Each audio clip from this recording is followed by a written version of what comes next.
Un meurtrier en série sévit à 7 dans Demain nous appartient. Dans le précédent épisode, Lisa a reconnu le mode opératoire du meurtre de ses parents. De leur côté, Audrey et Damien sont partis se reposer au Maroc et ont laissé les enfants seuls à la maison. Audrey s'assure que tout va bien en téléphonant à Lizzie. Pour ne pas lui gâcher ses vacances, Lizzie affirme que l'appartement est nickel. Or, il n'en est rien.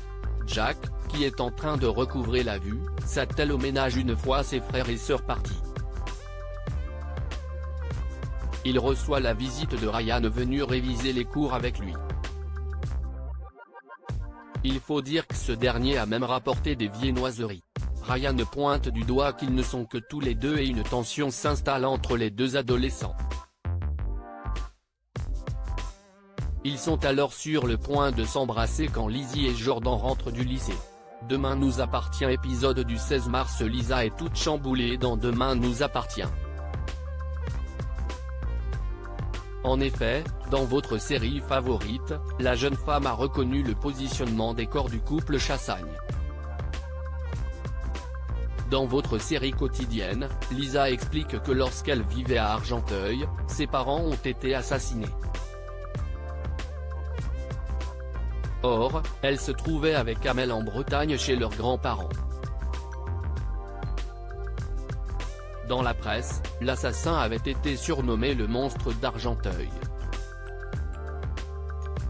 Le meurtrier avait positionné le corps de ses parents sur un canapé, très proche, de sorte que l'on croit qu'ils étaient à s'embrasser. En voyant les photos des Chassagnes, Lisa a immédiatement reconnu le mode opératoire. Cependant, Martin souhaite qu'ils évitent de tirer des conclusions hâtives. Il pointe du doigt que ses parents ont été tués d'une balle dans la tête et les Chassagnes, non. Lisa rappelle que le doudou de sa sœur a été retrouvé entre ses parents, comme pour le couple. Martin admet qu'il y a de fortes similitudes et décide de briefer toutes les équipes. Il promet à Lisa de rester discret, car Amel n'est au courant de rien. Lisa lit les premiers rapports sur l'homicide des Chassagnes dans Demain nous appartient. Lundi, peu avant 17 h, la voisine des Chassagnes affirme avoir vu Corinne rentrer chez elle. Puis, selon le portable de la victime, elle aurait demandé à Serge de venir à la maison. De plus, fait étrange, Corinne ne se présente pas au rendez-vous qu'elle avait avec Raphaël Perrault. L'autopsie devrait le confirmer, mais selon Martin et Lisa, les Chassagnes sont morts vers 18 h. Lisa pointe du doigt que le mari n'avait rien à faire chez Corinne.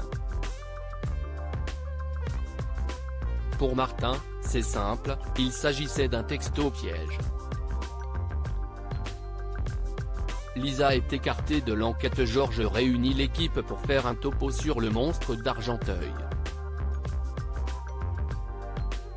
3 meurtres non élucidés entre 2008 et 2012 ont été commis à Argenteuil et ses environs. À Nantes, il y a eu 2 autres meurtres avec le même mode opératoire. Avec les Chassagnes, cela ferait 6 meurtres en 15 ans. Georges explique que tout porte à croire qu'il s'agit du même criminel pour tous ces meurtres. D'après le rapport de profilage, il s'agirait d'une jeune homme, entre 20 et 25 ans, qui choisirait des couples en conflit. Lisa confirme les propos de Georges en expliquant que c'était le cas pour ses parents. Cependant, cela ne colle pas pour Sarah et Roxane. Martin prend une lourde décision dans Demain nous appartient. Il décide d'écarter Lisa de l'enquête malgré ses protestations. Le rapport du légiste est rendu et des plus étonnants. Selon le médecin, les hématomes retrouvés sur les crânes des victimes étaient très étranges. Pour lui, le tueur a utilisé un pistolet d'abattage à projectile non captif qui ressemble à une matraque. À la porte, Lisa écoute attentivement le rapport du légiste. View this post on Instagram à post shared by demain nous appartient @dna-batf1, Lisa rentre chez Victoire et se confie à sa cousine. Sous le choc, Victoire s'en veut de ne pas l'avoir soutenue. Lisa lui affirme qu'elle l'a déjà énormément fait. Elle lui annonce vouloir arrêter à tout prix le tueur même si elle est écartée de l'enquête. Au même moment, Bart se rend chez Roxane et Sarah. Il leur propose de s'installer chez elle tant que leur odeur n'a pas été appréhendée. Roxane avoue à Sarah qu'elle serait soulagée si Bart pouvait rester. Sarah accepte sans hésiter. À quelques kilomètres de là, une silhouette épie la maison de Victoire et Lisa.